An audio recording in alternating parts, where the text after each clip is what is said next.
అధ్యక్షుడు నితిన్ నబీన్ నూతన జాతీయ కార్యవర్గాన్ని ప్రకటించారు. 13 మంది జాతీయ ఉపాధ్యక్షులు, 8 మంది జాతీయ ప్రధాన కార్యదర్శులు, 16 మంది జాతీయ కార్యదర్శులతో కొత్త టీంని సిద్ధం చేశారు. కానీ ఈ జాబితాలో తెలంగాణ పేరు మాత్రం కనిపించలేదు. ఒక్క నాయకుడికి కూడా జాతీయ పదవి దక్కలేదు.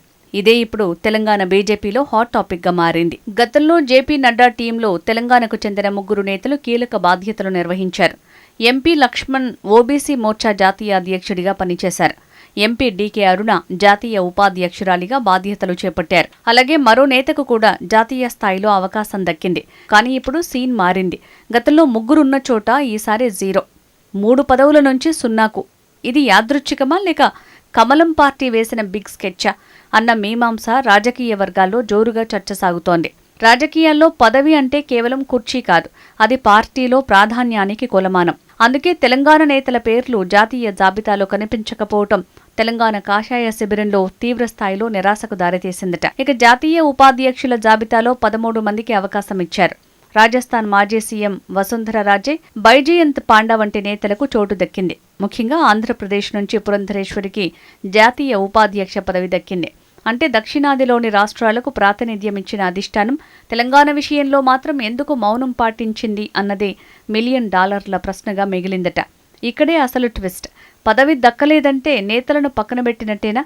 అలా అనుకోవాల్సిన అవసరం లేదని బీజేపీ వర్గాలు చెప్తున్నాయి. ఎందుకంటే తెలంగాణలోనే అసలు ఫోకస్ పెట్టాల్సిన అవసరం పార్టీకి ఉంది అన్నది అధిష్టానం లెక్కగా కనిపిస్తోంది. ఢిల్లీ పదవి కంటే తెలంగాణ గల్లీ రాజకీయమే ముఖ్యమని భావించినందుకే సీనియర్ నేతలను నేరుగా రాష్ట్ర రాజకీయాల్లోకి దింపే అవకాశం ఉందట. తెలంగాణలో అధికారం లక్ష్యంగా పెట్టుకున్న బీజేపీకి ఇప్పుడు అసెంబ్లీ ఎన్నికలే అసలు ఫైనల్. లోక్సభలో వచ్చిన ఊపుని రాష్ట్ర రాజకీయాల్లోకి తీసుకురావాలని, గ్రేటర్ హైదరాబాద్తో పాటు జిల్లాల్లో పార్టీని విస్తరించాలని, కాంగ్రెస్ బీఆర్ఎస్లకు ప్రత్యామ్నాయంగా బీజేపీని నిలబెట్టాలని చూస్తోందట. అందుకే ఈటెల రాజేందర్, లక్ష్మణ్, డీకే అరుణ, ధర్మపురి అరవింద్, కొండా విశ్వేశ్వర్రెడ్డి, నగేష్, రఘునందన్ రావు వంటి సీనియర్ల అనుభవాన్ని రాష్ట్ర వ్యాప్తంగా వినియోగించుకోవాలనే ఆలోచన ఉన్నట్టు పార్టీ వర్గాల్లో చర్చ జరుగుతోంది. లోక్సభలో గళం వినిపించడమే కాదు, తెలంగాణ రాజకీయాల్లో ప్రత్యర్థులపై దూకుడుగా దాడి చేసే ఈ నేతలకు జాతీయ స్థాయిలో కీలక బాధ్యతలు వస్తాయని వారి అనుచరులు ఆశించారు. కానీ లిస్టు చూస్తే నో ఛాన్స్.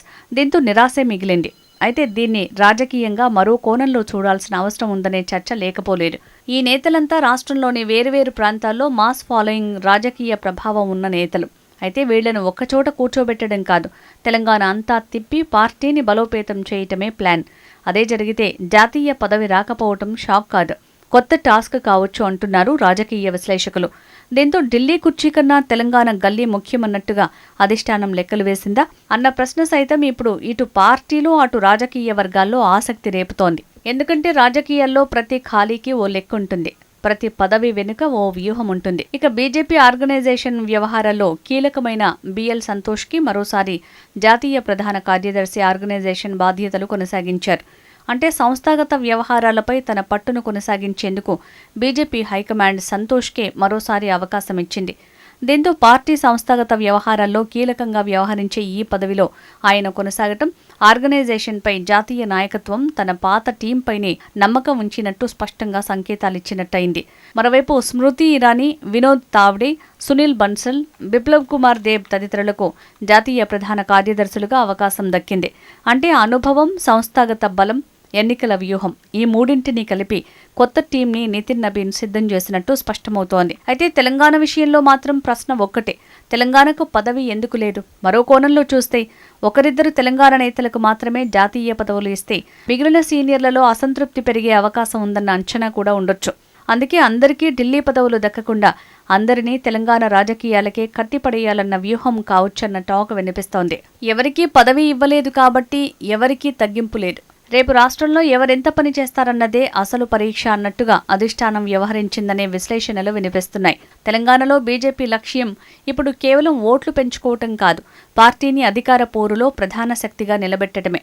అందుకే ఢిల్లీ పదవుల కంటే హైదరాబాద్తో పాటు రాష్ట్ర వ్యాప్తంగా గల్లీల్లో రాజకీయ పోరాటమే ముఖ్యమని హైకమాండ్ భావిస్తే సీనియర్లకు రాష్ట్ర స్థాయిలో మరిన్ని బాధ్యతలు రావచ్చు. పోస్టు లేదు, పని ఉంది, కుర్చీ లేదు, టార్గెట్ ఉంది అన్నట్టుగా పరిస్థితి మారింది అనటంలో ఎలాంటి అతిశయోక్తి లేదు. ఇక డీకే అరుణ విషయంలో మరో చర్చ కూడా నడుస్తోంది. కేంద్ర కేబినెట్ విస్తరణ జరిగితే తెలంగాణకు ప్రాధాన్యం ఇవ్వాలన్న ఆలోచనలో అధిష్టానం ఉందా? అందుకే ఆమెను పార్టీ ఆర్గనైజేషన్ బాధ్యతల నుంచి తప్పించిందా అన్న ఊహాగానాలు వినిపిస్తున్నాయి. రేపో మాపో కేంద్ర మంత్రివర్గంలో మార్పులు చేర్పులు ఉంటాయన్న ప్రచారం నేపథ్యంలో జాతీయ కమిటీలో ఎవరికీ చోటు దక్కలేదనే టాక్ సైతం నడుస్తోంది. ముఖ్యంగా తెలంగాణ నుంచి మహిళా కోటాలో డీకే అరుణ, బీసీ కోటాలో అరవింద్ లేక ఈటెల రాజేందర్లను, లేదంటే ఎస్టీ కోటా నుంచి ఎంపీ నగేష్కు మంత్రి ఉండొచ్చన్న రాజకీయ ఊహాగానాలు జోరుగా నడుస్తున్నాయి. అయితే దీనిపై అధికారికంగా ఇటు పార్టీలో గానీ అటు అధికార వర్గాల్లో గానీ ఎలాంటి స్పష్టత లేని పరిస్థితి. దీంతో రాజకీయంగా మరింత ఆసక్తి రేపుతోంది. కానీ రాజకీయాల్లో పొగ కనిపిస్తే ఎక్కడో మంట ఉండొచ్చన్నట్టుగా ఈ చర్చ మాత్రం కాషాయ శిబిరంలో జోరుగా సాగుతోంది. మొత్తానికి తెలంగాణ నుంచి ఒక్కరికి కూడా జాతీయ కమిటీలో చోటు దక్కకపోవటం రాజకీయంగా మాత్రం చిన్న విషయం కాదు. కుర్చీ కంటే కథన రంగమే ముఖ్యం అన్నట్టు పరిస్థితులు దాపురించాయి. అయితే రాజకీయాల్లో ఏదీ ఊరికే జరగదు. పిక్చర్ ఇంకా బాకీ ఉంది. ఇక ముందు ఏం జరగబోతోంది? కేంద్ర కేబినెట్ విస్తరణలో తెలంగాణకు ప్రాధాన్యం దక్కుతుందా? రాష్ట్ర నేతలకు కొత్త బాధ్యతలు వస్తాయా?